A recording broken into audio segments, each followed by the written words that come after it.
तो hello students, आज की क्लास में हम लोग देखेंगे भारतीय इतिहास का सामान्य परिचय। और हाँ, आज से मैं total GK GS chapter wise पढ़ा रहा हूँ। जितना भी सब्जेक्ट आता है जीके जीएस में, हिस्ट्री, ज्योग्राफी, साइंस, जितना भी सब्जेक्ट आता है सभी का चैप्टर वाइज एक एक एमसीक्यू करा दूंगा। किसी भी चैप्टर का एक भी एमसीक्यू नहीं बचेगा। टोटली मैं आपका जीके जीएस रेडी करा दूंगा 100%। अगर आपने मेरी सारी क्लास देख ली तो आपका जीके जीएस 100% रेडी हो जाएगा। किसी भी एग्जाम में इससे बाहर तो नहीं पूछेगा, ठीक है। तो प्लीज आप लोग वीडियो को पूरा देखना और चैनल को आज ही सब्सक्राइब कर लेना, क्योंकि मैं टोटल जीके जीएस पढ़ाने जा रहा हूं, वो भी चैप्टर वाइज, और हर एक चैप्टर का टोटल एमसीक्यू, ठीक है। तो आइए वीडियो को स्टार्ट करते हैं। पहला क्वेश्चन है, इतिहास के तहत किसका अध्ययन किया जाता है? तो इतिहास के तहत अतीत का अध्ययन किया जाता है, ठीक है। दूसरा क्वेश्चन है, प्रथम यूनानी इतिहासकार कौन था? हेरोडोटस था। ऑप्शन बी राइट आंसर है।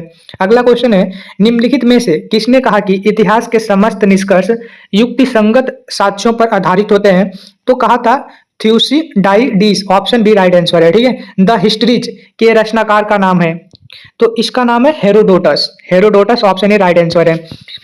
इतिहास के पिता, द फादर ऑफ हिस्ट्री की पदवी सही अर्थों में निम्न में से किससे संबंधित है? मतलब क्वेश्चन में कह रहा है कि इतिहास के पिता किसे माना जाता है, तो हेरोडोटस को। ऑप्शन ए राइट आंसर है।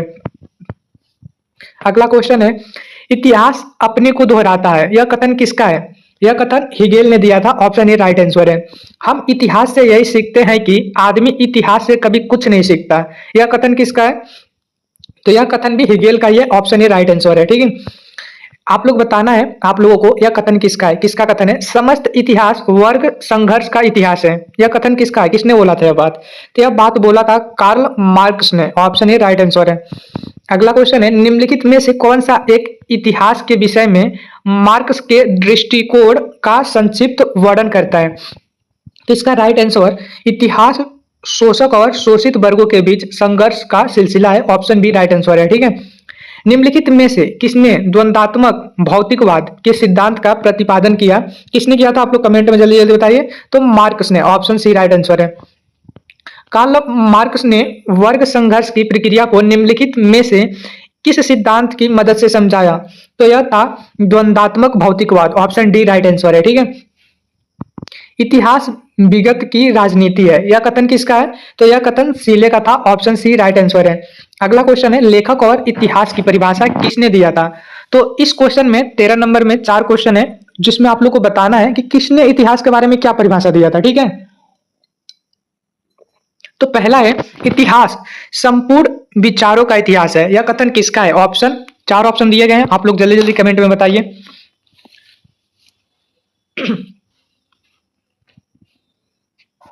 संपूर्ण इतिहास विचारों का इतिहास है, यह कथन किसका है? चलिए मैं बताता हूं, आप लोग को शायद नहीं पता होगा, ठीक है। तो यह कथन कलिंगवुड का है। कलिंगवुड। ऑप्शन सी राइट आंसर है, कलिंगवुड, ठीक है। दूसरा है, इतिहास स्वतः मात्र एक विज्ञान है, इससे कम नहीं और इससे अधिक नहीं, यह कथन किसका है? तो यह कथन ब्यूरी का है। ऑप्शन डी राइट आंसर है। सच यह है कि इतिहास में अतीत वर्तमान के साथ बदलता है, यह किसका कथन है? तो यह ओकसाट का कथन है। ऑप्शन ए राइट आंसर है, ओकसाट, ठीक है।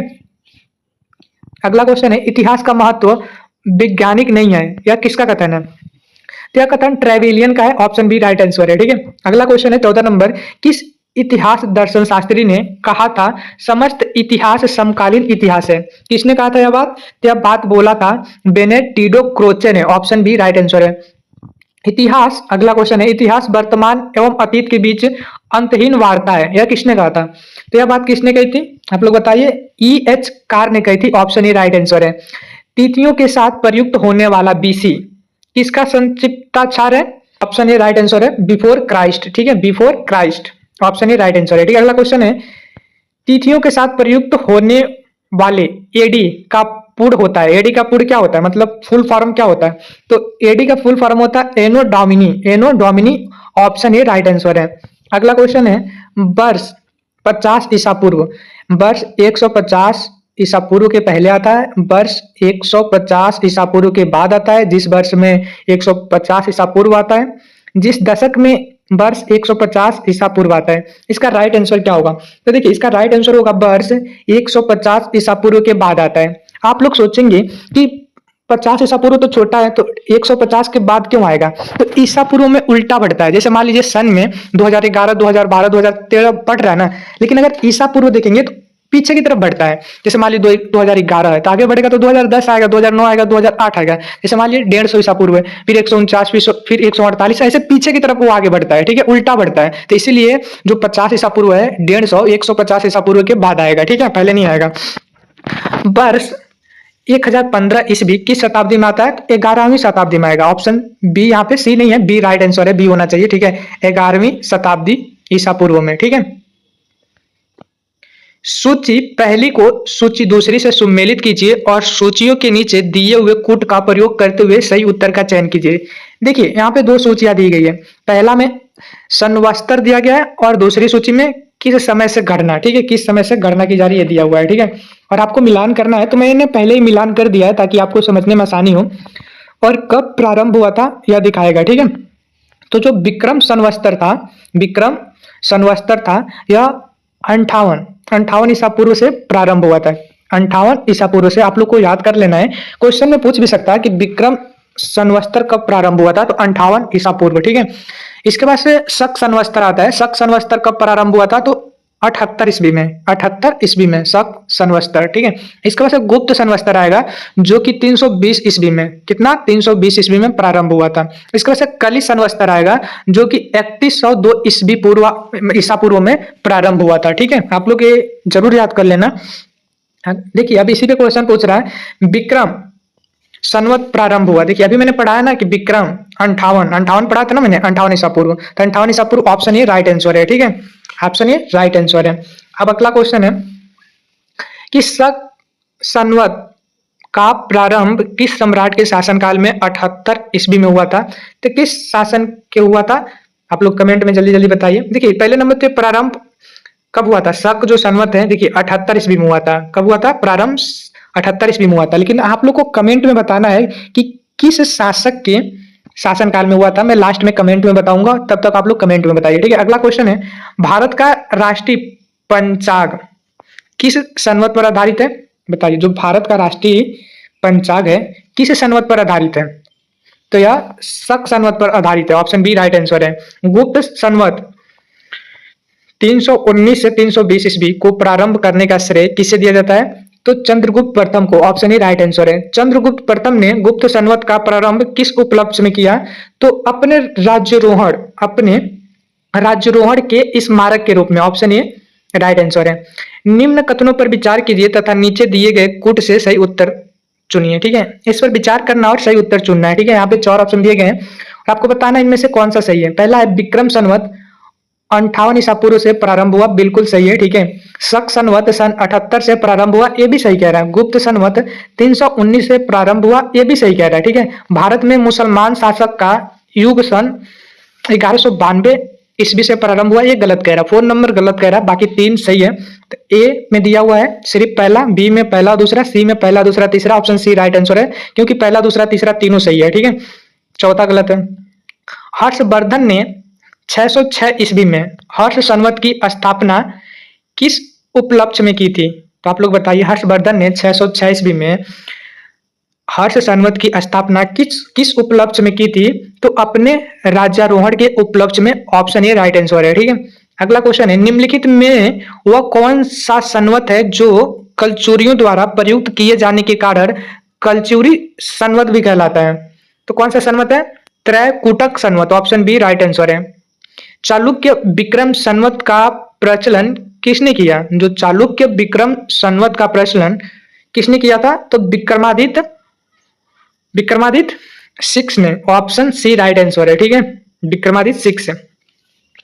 अगला क्वेश्चन है, निम्न लिखित में से किसने एक नए संवत चलाने का यश प्राप्त किया? तो किसने प्राप्त किया? Lakshman Sen, option D right answer है। निम्नलिखित में कौन सा वर्ष दिसंबर 2009 में शक संवत का वर्ष होगा? कौन सा वर्ष शक संवत का वर्ष होगा दिसंबर 2009 में? तो जल्दी जल्दी बताइए आप लोग। तो यह होगा 1931, ऑप्शन ए राइट आंसर है। विक्रम संवत 2070 को ईस्वी संवत में रूपांतरण करने पर मान होगा, ठीक है। ईस्वी में क्या आएगा?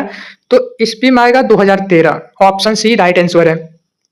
विक्रम एवं शक संवत के प्रारंभ के बीच कितने वर्षों का अंतर है? जो विक्रम और शक संवत के प्रारंभ के बीच कितने वर्षों का अंतर है? आप लोग जल्दी जल्दी बताइए। तो 135 वर्ष, ऑप्शन सी राइट आंसर है। पुलकेशिन पहला, पुलकेशिन प्रथम का बादामी शिलालेख शक वर्ष 465 का दिनांकित है। यदि इसे विक्रम संवत में दिनांकित करना हो तो वर्ष होगा, तो वर्ष क्या होगा? 600 होगा। ऑप्शन ए राइट आंसर है। राजस्थान सरकार के कैलेंडर में विक्रम संवत 2063 लिखा हुआ है, तो साके मतलब शक संवत क्या होगा? तो शक संवत क्या होगा? 1928 साके होगा। ऑप्शन सी राइट आंसर है। पुरातत्व में अस्तर विन्यास पद्धति निम्नलिखित में किसको समझने के लिए प्रयुक्त की जाती है? तो भौतिक अवशेष के क्रमिक निक्षेप को। ऑप्शन बी राइट आंसर है। कार्बन 14 तिथि निर्धारण पद्धति का विकास किसने किया? तो किसने किया था? कार्बन 14 तिथि निर्धारण मतलब इससे डेट का पता लगा जाता है कौन कितना पुराना है, ठीक है। तिथि निर्धारण पद्धति का विकास किसने किया था? तो बिलर्ड Libby. Option D right answer है, बिलर्ड लिब्बी, ठीक है। अगला क्वेश्चन है, काष्ठ, अस्थि और शंख के पुरातत्वीय नमूनों का काल निर्धारण करने के लिए निम्नलिखित में से कौन सा अपनाया जाता है? Carbon 14। Option E right answer है, ठीक है। अगला क्वेश्चन है, कार्बन डेटिंग निम्न की आयु निर्धारण हेतु प्रयुक्त होती है? तो जीवाश्म की आयु निर्धारण हेतु, ठीक है। ऑप्शन ई राइट आंसर है। अगला क्वेश्चन है, प्रागैतिहास का अंत एवं इतिहास का प्रारंभ तो माना जाता है जब मानव ने लिखना सीखा। ऑप्शन सी राइट आंसर है। अगला क्वेश्चन है, भारत के संदर्भ में ऐतिहासिक काल हिस्टोरिक पीरियड का प्रारंभ कब से माना जाता है? तो 600 ईसा पूर्व से। ऑप्शन सी राइट आंसर है, ठीक है। सिंधु सभ्यता को आद्य ऐतिहासिक सभ्यता कहा जाता है क्योंकि इसमें यह प्रमाण मिला। क्या प्रमाण? लेखन का। ऑप्शन ए राइट आंसर है। शक संवत पर आधारित राष्ट्रीय पंचांग मतलब नेशनल कैलेंडर का पहला चैत्र ग्रेगोरियन कैलेंडर की निम्नलिखित तिथियों में से किस एक का तदनुरूप है? तो इसका राइट आंसर होगा 22 मार्च अथवा 21 मार्च। ऑप्शन ए राइट आंसर है, ठीक है। किसने इतिहास को प्राचीन, मध्यकालीन और आधुनिक तीनों भागों में बांटकर देखने का रिवाज चलाया? तो यह रिवाज किसने चलाया था? सेलेरियस। ऑप्शन डी राइट आंसर है, सेलेरियस। निम्नलिखित में से किसने गुप्त संवत के प्रारंभ के निर्धारण के संबंध में महत्वपूर्ण सूचना दी? किसने दी थी? Al Biruni. Option D right answer है। आपको वीडियो कैसी लगी कमेंट में जरूर बताइए और चैनल को सब्सक्राइब कर लीजिए।